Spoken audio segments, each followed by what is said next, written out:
Notre séjour au Népal a été riche en rencontres grâce à Raymond et Monique qui séjournent chaque année dans cette région située au nord-est de Katmandou. Adopté par les habitants de cette vallée, Raymond nous a fait découvrir de superbes paysages et nous a accompagnés dans nos rencontres avec une population très active. Namaste. Dans les rizières, les femmes nous ont accueillis dans une ambiance des plus joyeuses. Dans les champs de blé, les gestes des femmes nous ont enchantés.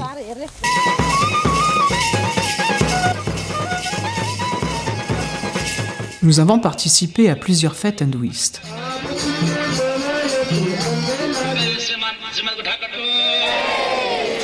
Nous nous sommes imprégnés de la ferveur qui règne dans les temples bouddhistes.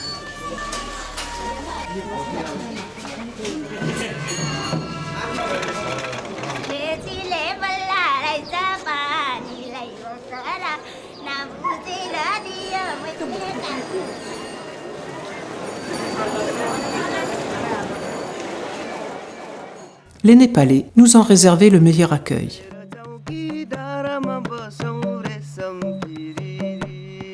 Un voyage idyllique que nous souhaitons terminer par la visite de Melanchi Gaon. Des trekkers nous ont vanté les charmes de ce merveilleux village. Nous n'avons pas le temps de le joindre à pied. Une piste vient d'être ouverte. Nous allons prendre un bus.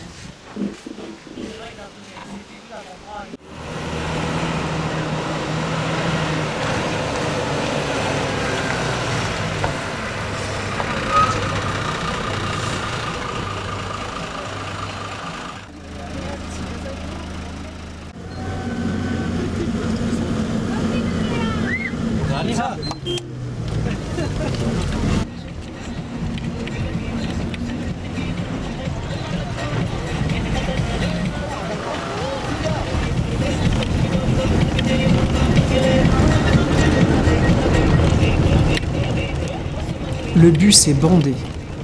Rapidement, il arrive à une piste qui donne le vertige. Il nous revient en mémoire tout ce que nous avons lu sur les bus du Népal. Les voies sont souvent instables, dégradées par les pluies. Les accidents sont nombreux.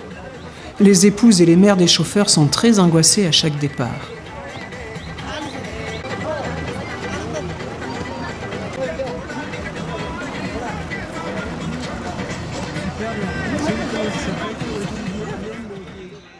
Précipices, traversée de rivières caillouteuses, le trajet est une épreuve.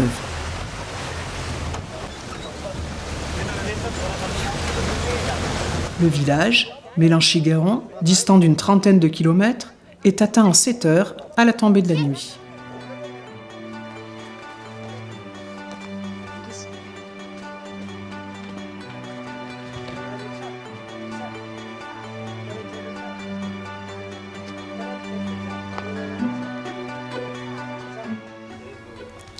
Les secousses ont parfois été très violentes.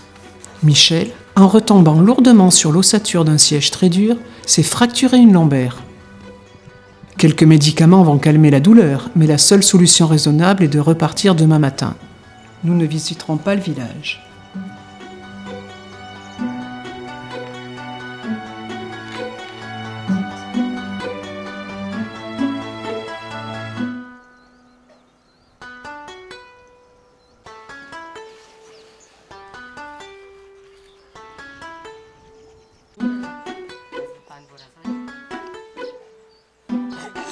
« 7 heures.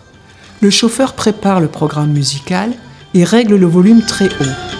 Rituel indispensable pour la route.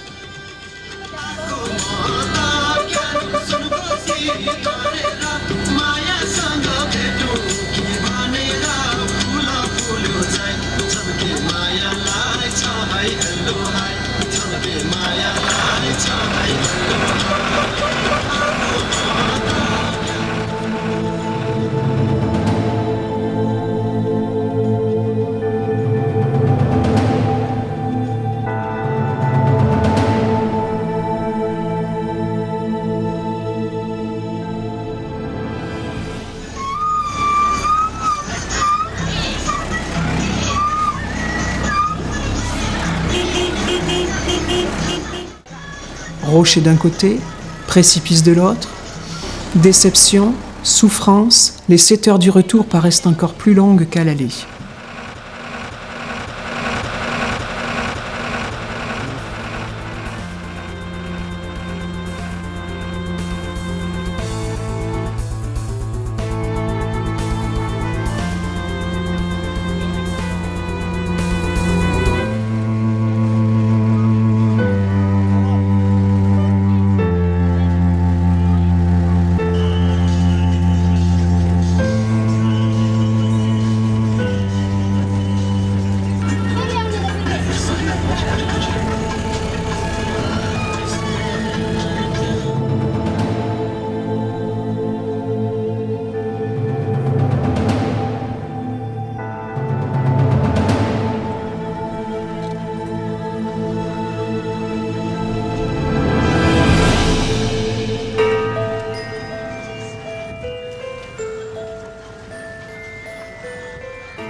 La manière de conduire de notre pilote ne réduit pas notre stress.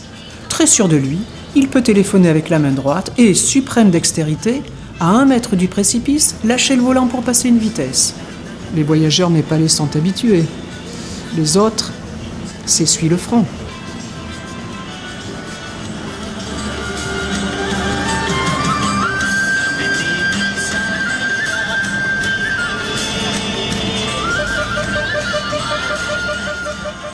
Une croisée de pistes impossible à négocier impose un demi-tour pour retrouver la bonne voie. Rocher à l'avant, précipice à 2 mètres des roues arrière, un levier de vitesse récalcitrant, une dizaine de manœuvres à haut risque, et nous repartons.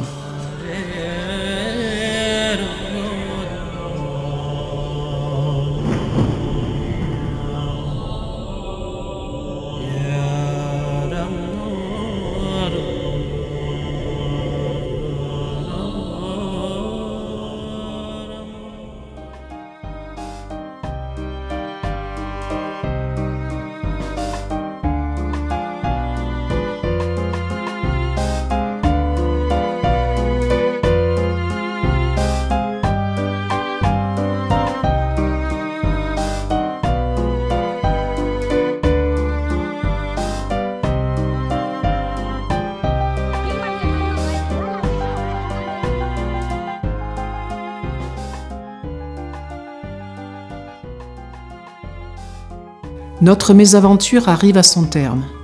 La vallée est proche, la conduite apaisée. Nous retrouvons notre base avec un immense soulagement. Il nous faudra plusieurs heures pour retrouver la sérénité. Le Népal est un pays fabuleux, mais il faut éviter de voyager en bus.